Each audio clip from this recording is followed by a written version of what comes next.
There should be a drum roll every time Scott Reed makes his way into the studio. Seems appropriate to get a drum roll going because each week Scott Reed comes and joins us and we sit down talking about 3 different levels of government here. What do you think? You like that? Yeah, I'm thinking that. Like kind of like baseball. I want my own walk-up music. Yeah, for sure. I think this would work. Okay, so let's introduce the topics this week. Boom. Yeah, we'll start, of course, with, we got a drum roll. You can't hear it, but there it is.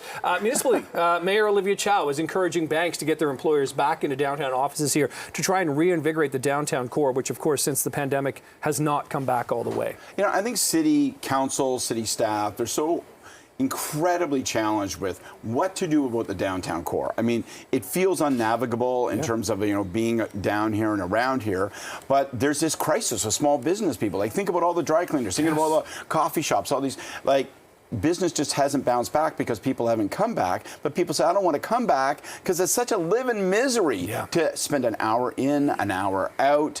It's hot as hell. You can't move around. So what do you do? And when the mayor goes to the banks and says, I really want you to bring people back to work, their response is, you first. Get the city workers back to work. And so it's a real chicken and egg challenge. And what I think is interesting about this story is it's never going to go away.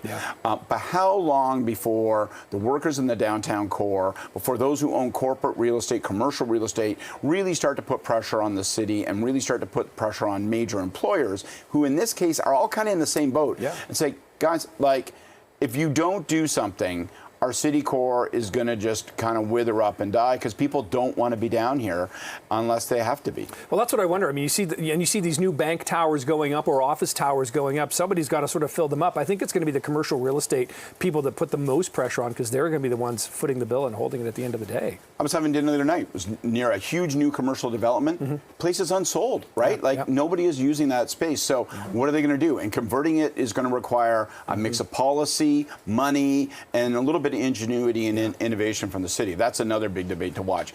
That conversion of all that commercial space into something residential. Yeah. Okay, let's talk about labor woes. This is the provincial level. We're talking LCBO as they're moving towards strike action. Some 11,000 employees. The Premier's had a lot of sort of hiccups and, you know, kind of associated issues when it comes to alcohol in this province here. This is kind of the latest in a series. So, you know, on the one hand, you kind of feel bad for the LCBO, right? Because they're like, all right, listen, you're going to put beer and wine in corner stores. You're giving the beer store $44 squillion in order to no longer have exclusive control over it.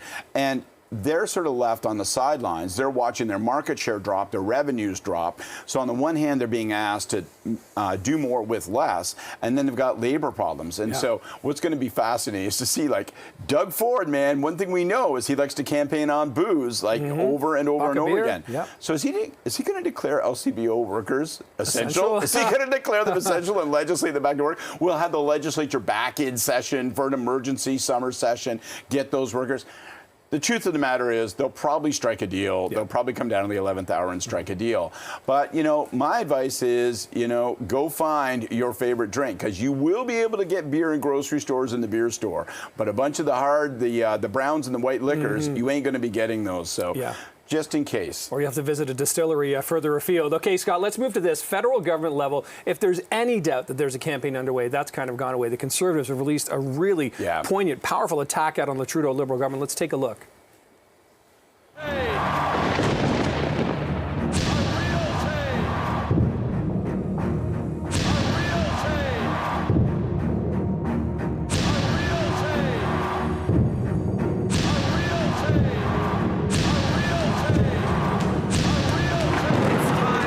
Okay, you certainly get the point there. The Conservatives hammering home the sort of housing, crime, etc. here.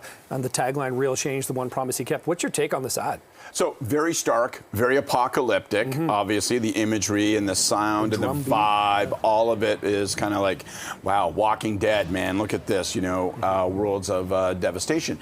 But what I think is interesting about it, what's compelling about it, is it's the Conservatives saying, you know what's worked for us?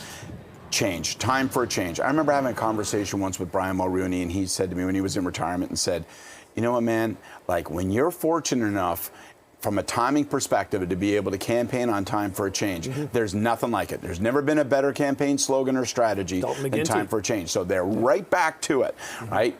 This is what he promised. This is what the result is. It's a little over the top. But the other thing that's super interesting about it, and we'll have to see how the world unfolds, But do you notice how much of it is built around Trudeau? Yeah. I mean, obviously, their research shows what we all talk about and think about, which is Trudeau's personal numbers are really down. So they anchor it all around Trudeau, which does raise the question of what if at the end of this summer, at Christmas, even next year sometime, he hits the old ripcord, parachutes out, and there's a new Liberal leader. Does that take away something from the Conservatives? Because their whole campaign for change is anchored around Trudeau. You take him off the board, does it change the game? It's going to be interesting to watch. That'll be another real change, as they say. Big time. Scott, appreciate this as always. Thank you, We'll see you Nick. next week. Have We'll a talk great day. soon. Yeah, you too as well.